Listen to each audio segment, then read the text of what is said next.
Film की शुरुआत होती है एक फ्रेंच एलीट टास्क फोर्स के साथ जो कोसोवो की तरफ एक मिशन पर निकलती है एक युद्ध अपराधी को पकड़ने के लिए।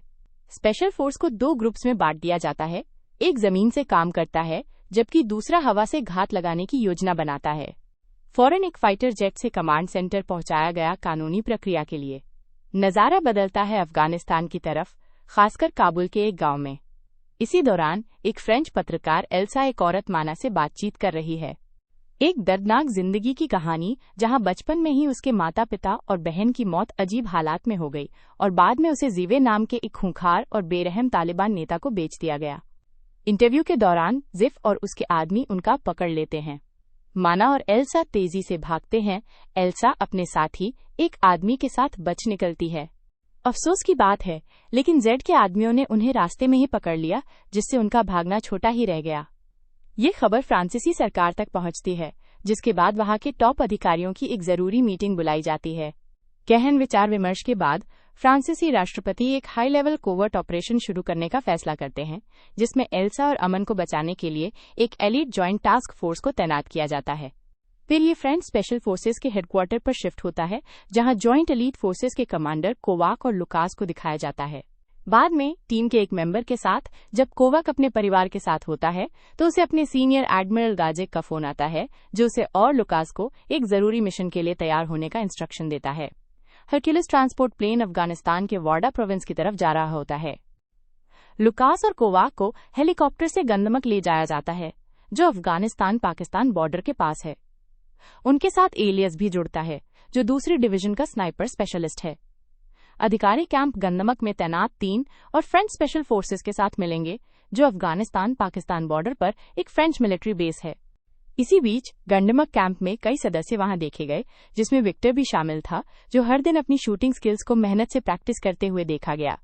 टिक टैक, जो स्थानीय बच्चों के दोस्त थे, और मारियस, जो अक्सर अपने सैनिकों को दिशा निर्देश देते हुए देखा जाता था। कुछ समय बाद पूरी फ्रेंच जॉइंट टास्क फोर्स आगामी बचाव मिशन के विवरण पर चर्चा करने के लिए एकत्र होती है। फिलहाल कोवाक बता रहा है कि मुख्य मकसद एल्सा और अमीन को बचाना था, जिन्हें तालिबान ने पाकिस्तान के एक आदिवासी इलाके के मजबूत गांव में बंधक बना रखा है। पाकिस्तान के पास के पानी में Charles de Gaulle aircraft carrier पर हेलीकॉप्टर के उतरने की कोशिश दिखाई गई है। इस बार एडमिरल गाजेक, जो एक विशेष ऑपरेशंस कमांडर हैं, जहाज पर पहुंचते हैं। इसी बीच फ्रांसीसी सरकार के दफ्तर में फ्रांस के राष्ट्रपति और अधिकारी जिफ द्वारा एल्सा की पूछताछ और उसकी यातना के बारे में एक वीडियो देख रहे हैं, जो एक चेतावनी के तौर पर है। जिन मुखबिरों ने अफगानिस्तान में उसकी कवरेज में मदद की थी, वे चले गए, जिससे एल्सा बेबस हो गई, क्योंकि वो इस दुखद घटना को देख रही थी। एक और फ्रांसीसी नागरिक को तालिबान के हाथों पीड़ित न होने देने के लिए रक्षा मंत्री और एडमिरल गाजेक को योजनाबद्ध ऑपरेशन आगे बढ़ाने का आदेश देते हैं। टास्क फोर्स को तुरंत एक हरक्यूलिस विमान से उस इलाके में भेज दिया जाता है जो जिफ की तालिबान सेनाओं के कब्जे में है, और उसकी टीम पाकिस्तान के दूरदराज के इलाकों में पैराशूट से उतरती है, सुरक्षित लैंडिंग करती है और मिशन की तैयारी शुरू कर देती है। पाकिस्तानी खुफिया एजेंट तालिबान के एक आध्यात्मिक नेता मलुकेन का पीछा कर रहा है। निगरानी करते हुए वो चतुराई से एजेंट को उसी समय गुमराह कर देता है। माला की नकल करने वाला एक अलग दिशा में निकल जाता है, जबकि असली माला जिफ से मिलता है, जो उसका इंतजार कर रहा होता है। फिर वह जिफ पर एल्सा को छोड़ देने और उसके इन्फॉर्मेंट को पहले मारने के लिए नाराजगी जताता है। उसे एल्सा को तुरंत मार देना चाहिए, क्योंकि पश्चिमी लोगों को उनका सबसे बड़ा दुश्मन माना जाता है। चला जाता है। कोवाक और उसकी टीम ने वो जगह ढूंढ ली है जहां एल्सा और अमीन को बंधक बनाकर रखा गया है। तालिबान द्वारा पहरा दिया जा रहा है। निगरानी में वे तालिबान को उन लोगों को फांसी देने की तैयारी करते देखते हैं जिन्हें वे दोषी मानते हैं, मना को भी शामिल करके। कोवाक से मना और उसके साथियों को बचाने की इजाजत मांगी जाती है ताकि उनकी फांसी रोकी जा सके, लेकिन कोवाक मना कर देता है, उसे याद दिलाते हुए कि उनका मिशन सिर्फ एल्सा और अमन को बचाना है। वे सिर्फ देख सकते हैं जब फांसी की प्रक्रिया आगे बढ़ती है। कोवाक और उसकी टीम ने अपना ऑपरेशन शुरू कर दिया। एक स्नाइपर की तरह तैनात वो एक ऊंचे पॉइंट से नजर रखता है। उस कमरे का पता लगाता है जहां एल्सा और अमीन को कैद करके रखा गया है, जिससे कोवाक और बाकी लोग तेजी से आगे बढ़ सकते हैं। ग्रुप जाने के लिए तैयार होता है। एलियास कोवाक को आगाह करता है कि तालिबान ने उनकी मौजूदगी का पता लगा लिया है। सीन अपने इलाके पर हमला होते देख हैरान रह जाता है। कि फ्रेंच स्पेशल फोर्सेज ने उनके कैंप में घुसपैठ कर ली है, जिसके चलते जिफ अपनी फौजों को कोवाक और उसकी टीम का पीछा करने और उन्हें भागने से रोकने का आदेश देता है।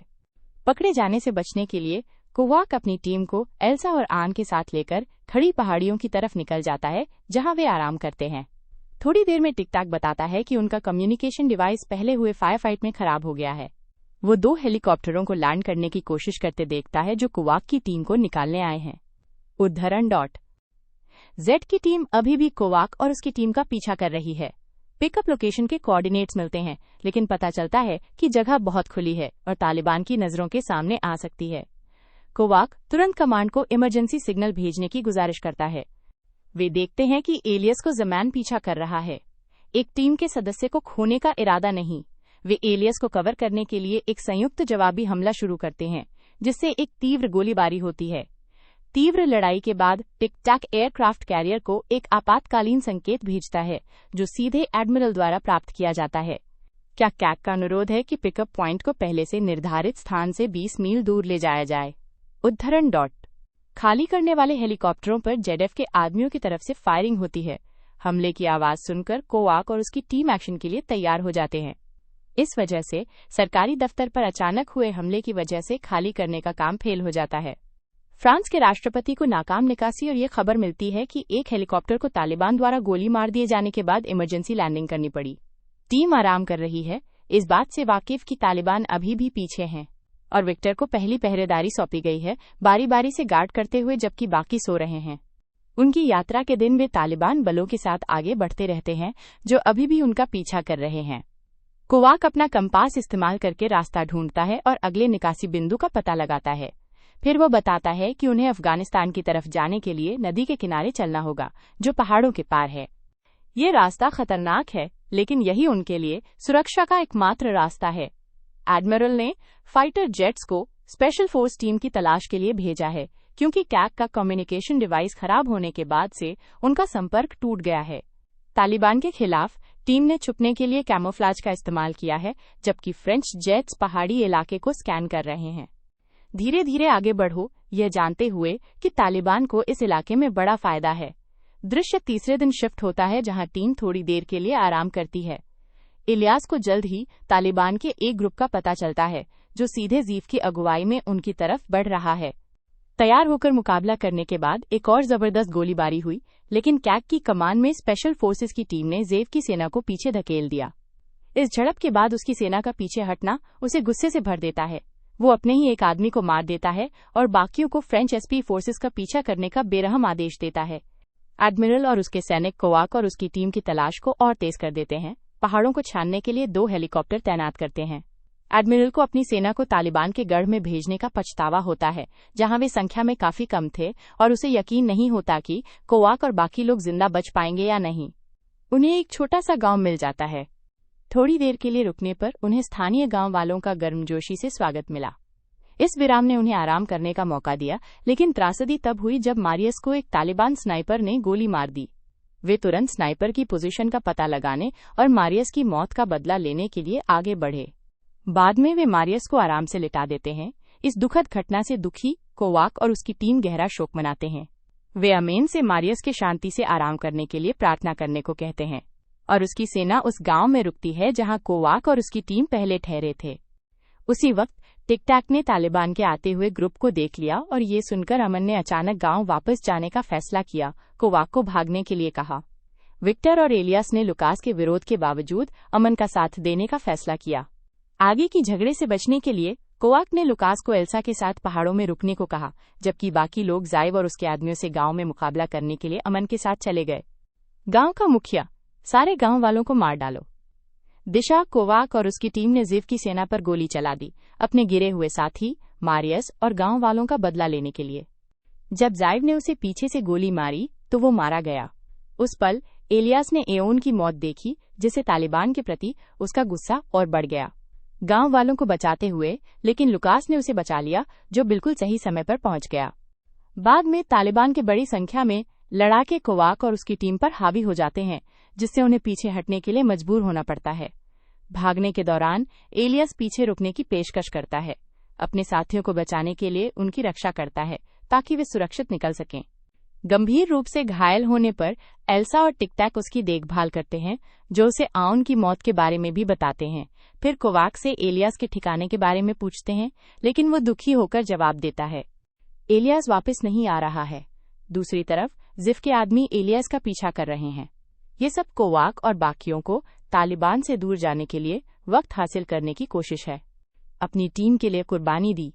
कोवाक और बाकी लोग 3,800 से 3,900 मीटर की ऊंचाई पर चढ़ते हैं, जहां बर्फ और ठंड बेहद क्रूर हो जाती है। डर है कि वो नहीं बचेगा। कोवाक से कहता है कि उसे पीछे छोड़ दें, लेकिन वो मना कर देता है। पहाड़ के दूसरी तरफ वो जिफ की सेना से भागता रहता है, हालांकि वो कभी कभी सांस लेने के लिए रुक जाता है। आखिरकार वो एक ऐसे मोड़ पर पहुंच जाता है जहां वो और भागने के लिए बिल्कुल थक चुका होता है। अपनी किस्मत को मानते हुए वो आखिरी लड़ाई के लिए तैयार हो जाता है। छठे दिन कोवाक और उसकी टीम बर्फ से घिरे हुए हैं। विक्टर की देखभाल कर रहे हैं, जो अपने घाव से दर्द में कराह रहा है। बर्फ गिरती जा रही है और हवाएं तेज होती जा रही हैं। वे सभी विक्टर को ठंड से बचाने के लिए एक साथ हैं। 7वें दिन तक पांचों आंशिक रूप से बर्फ के नीचे दब चुके हैं। दुर्भाग्य से कोवाक, एल्सा और लुकास को जगने पर पता चलता है कि विक्टर अब उनके साथ नहीं है। विक्टर का देहांत हो गया है। वो टिक-टैक के पास एक चट्टान से टिका हुआ था। वे विक्टर को बर्फ से ढके पहाड़ों में वहीं दफना देते हैं। अफगानिस्तान की अपनी यात्रा जारी रखे, तालिबान के पंजे से बचने की उम्मीद में। धीरे धीरे लेकिन लगातार वे आगे बढ़ते हैं, पहाड़ पर चढ़ते हुए सुरक्षित जगह पहुंचने के लिए दृढ़ संकल्पित। एल्सा और टिक-टैक पहाड़ों पर ऊपर नीचे चलते रहते हैं, ठंड के मौसम और लगातार बर्फबारी को झेलते हुए, जो चोटियों को ढक देती है। थकान उन्हें एक साथ रहने के लिए कुछ देर के लिए रस्सियों से खुद को बांध लेती है, ताकि वे खुद को जोड़े रख सकें जब वे मुश्किल इलाके से गुजर रहे होते हैं। एल्सा को उठाए हुए आखिरकार साफ हो जाता है, जिससे उन्हें कुछ राहत मिलती है। हालांकि उन्हें अभी भी एल्सा को उठाकर अपनी यात्रा जारी रखनी है। आखिरकार उन्हें एक नदी दिखाई देती है, जो उनके निशानों में से एक है, जो अफगानिस्तान की ओर जाता है। चलने के लिए पर्याप्त ताकत वापस पा लेती है, हालांकि उसे अभी भी नदी से मदद की जरूरत है। दिनों तक की थकाऊ यात्रा के बाद उनकी शारीरिक हालत बिगड़ रही है। तालिबान ने अचानक से उन पर हमला कर दिया। एल्सा भागने की कोशिश करती है, लेकिन जिफ उसका पीछा करता है, जबकि लुकास और टिक-टैक दोनों आगे की तीव्र गोलीबारी में गोलियों की चपेट में आ जाते हैं। जिफ के सारे आदमी, लेकिन फिर वो जिफ का सामना करता है, जो कोवैक्स जल्दी से एल्सा को बंधक बना लेता है। लुकास की जांच के लिए दौड़ता है, जो बुरी तरह से घायल है। एक दिल दहला देने वाले पल में गोली भी लगी है। कोवाच को समझ आता है कि लुकास को उसकी गंभीर चोटों की वजह से बचाया नहीं जा सकता। अब सिर्फ 3 ही बचे हैं, एल्सा, टिक-टैक और कोवाच। लुकास कोवाच के साथी की मौत पर शोक मनाते हुए उसकी कब्र पर पत्थर रखता है। थोड़ी देर बाद 2 तालिबान सदस्य दिखाई देते हैं, हमले की उम्मीद कर रहे हैं, लेकिन कोवाक और उसकी टीम ये देखकर हैरान रह जाते हैं कि वे आदमी लुकास को उसके 10वें दिन श्रद्धांजलि देने आए हैं। एक बार फिर पहाड़ों पर चढ़ते हुए, इस बार टिक-टैक जो घायल है, एल्सा और कोवाक द्वारा सहारा दिया जाता है। तालिबान द्वारा अब और पीछा नहीं किए जाने के बावजूद उनकी मुश्किलें अभी खत्म नहीं हुई हैं। उन्हें सुरक्षित स्थान तक पहुंचने के लिए ऊबड़-खाबड़ पहाड़ों में ऊपर नीचे चलते रहना पड़ता है। आराम करते हुए टिक-टैक अपनी लोकेशन चेक करता है और अंदाजा लगाता है कि वे अपने गंतव्य से 3 से 4 घंटे दूर हैं। कोवाक ने अफगानिस्तान-पाकिस्तान बॉर्डर तक जल्दी पहुंचने के लिए एक शॉर्टकट सुझाया। जैसे ही वे आगे बढ़ने की तैयारी कर रहे थे, अचानक एक पत्थर का हादसा होता है, जिससे कोवाक का पैर बुरी तरह से घायल हो जाता है। टिक-टैक अब चलने में असमर्थ है। कोवाक एल्सा को अकेले आगे जाकर मदद ढूंढने का मुश्किल फैसला करता है। नेविगेशन के लिए कंपास और टिक-टैक उसे सुरक्षा के लिए एक हथियार देता है। अपने 2 साथियों को पीछे छोड़कर अकेली चली जाती है। बारिश का तूफान आता है, लेकिन वह 11वें दिन अकेले ही आगे बढ़ती है। वो कमजोर होने लगती है क्योंकि उसका पानी खत्म हो रहा होता है और आखिरकार वो बेहोश हो जाती है। उसे एक रिपोर्ट मिलती है कि एल्सा को अफगानिस्तान के एक फ्रेंच एयरबेस पर जिंदा पाया गया है। वो तुरंत एल्सा को पेरिस वापस आने के लिए कहती है, लेकिन एल्सा कोवाक और टिक-टैक को बचाए जाने से पहले जाने से मना कर देती है। एडमिरल जल्द ही आता है और एल्सा के साथ मिलकर वे कोवाक और टिक-टैक को बचाने के मिशन पर निकलते हैं, 2 हेलीकॉप्टरों का इस्तेमाल करते हुए, जिनके साथ अन्य फ्रेंच विशेष बल भी होते हैं। एडमिरल कोवाक और टिक-टैक के सटीक स्थान पर पहुंचता है। राहत, उदासी और खुशी का मिश्रण भरा हुआ होता है। मुश्किल और जद्दोजहद के दिनों का अंत लाना। कहानी: अगर तुम बचाव अभियान की योजना बना रहे हो, तो एक्स्ट्रा हेलीकॉप्टर, एक नक्शा और बहुत सारा धैर्य लेकर चलना, क्योंकि चीजें शायद गड़बड़ हो जाएंगी। याद रखना, जब तुम पहाड़ों में खो जाओ तो बस चलते रहना। बस 12 दिन और ही तो हैं।